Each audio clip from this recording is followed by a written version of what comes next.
একদিন এই চেয়ারে সাইদি থাকবে না, হারিয়ে যাবে একদিন, এটাই স্বাভাবিক।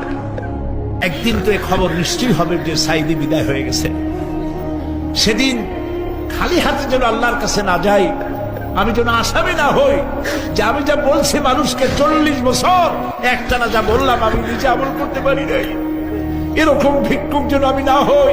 আসসালামু আলাইকুম। বাহিকতায় আপনাকে এই বিচারটি করতে হবে। এই বিচারটি বাংলার 18 কোটি মানুষের দাবি, প্রাণের দাবি। ইনশাআল্লাহ আপনি এই বিচারে কোনো কাল্পকৃপণতা করবেন না, দ্রুত এই বিচারটি করবেন আমরা মনে করি ইনশাআল্লাহ। এই বিচারটি যদি আপনি করতে পারেন তাহলে বাংলার 18 কোটি জনগণ আপনার উপর সন্তুষ্ট হবে। তো এতক্ষণ আপনাদের সামনে আমার মনের কথাগুলো এবং মনের ক্ষোভগুলো বললাম।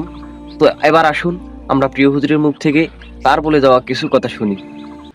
যেদিন খবর আসবে সাইদি নাই, একদিন ইতিহাস থেকে আমিও হারায় যাব। কিয়ামতের দিন আল্লাহ যেন আমাকে মাফ করে দেন, আমি কিচ্ছু চাই না আল্লাহর কাছে। আল্লাহ যদি বলেন কিয়ামতে তোরে মাফ করে দিলাম, এর থেকে বড় পাওনা আমার নাই। আবার কবে দেখা হবে আমি জানি না, তবে একটা দাবি করে যাব, আমি সাইদি আল্লাহর এক নগণ্য গোলাম। যেদিন আপনাদের কাছে খবর হবে সাইদি পৃথিবী থেকে বিদায় হয়েছে, আমি আপনাদের কাছে শুধু দোয়া চাইবো, আপনারা প্রাণ ভরে আমার জন্য দোয়া করবেন। আল্লাহ রাব্বুল আলামিন কিয়ামতে আমাকে যেন ক্ষমা করে দেন, আল্লাহ পাক তার জান্নাতের ভিতরে যেন জায়গা তৈরি করে দেন। একদিন ইতিহাস থেকে আমিও হারায় যাব। কিয়ামতের দিন আল্লাহ যেন আমাকে মাফ করে দেন, আমি কিচ্ছু চাই না আল্লাহর কাছে।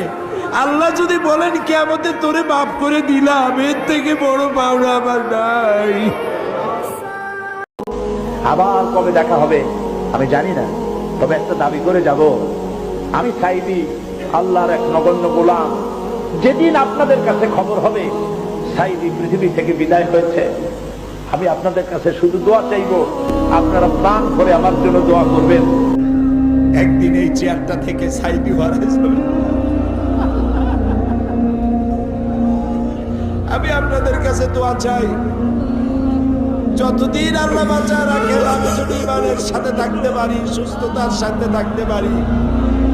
আর একটা দাবি করি আল্লাহকে, আল্লাহর কাছে আপনারা দোয়া করবেন, যখন আপনাদের কানে খবর যাবে সাইদি নাই, একটা দোয়া করবেন, আল্লাহ যেন কিয়ামতে আমারে বলে তোরে আমি মাফ করে দিলাম। এর চাইতে বেশি কিচ্ছু চাই না, শুধু মাফ চাই। রব্বুল আলামিন আমাদের মাফ করে দিও। জীবনে তো কিছু কামাই করতে পারি নাই, কিছুই করতে পারলাম না। আমার রবের কাছে যখন হাজির হব আমার ভয় করছে কি নিয়ে যাবো বাবুদের কাছে। এই বিশাল জনতার কাছে দাবি জানাই, যখন আপনাদের কানে খবর আসবে সাইদি নাই, আপনারা আবার গুনাহ মাফের জন্য আল্লাহকে বলবেন,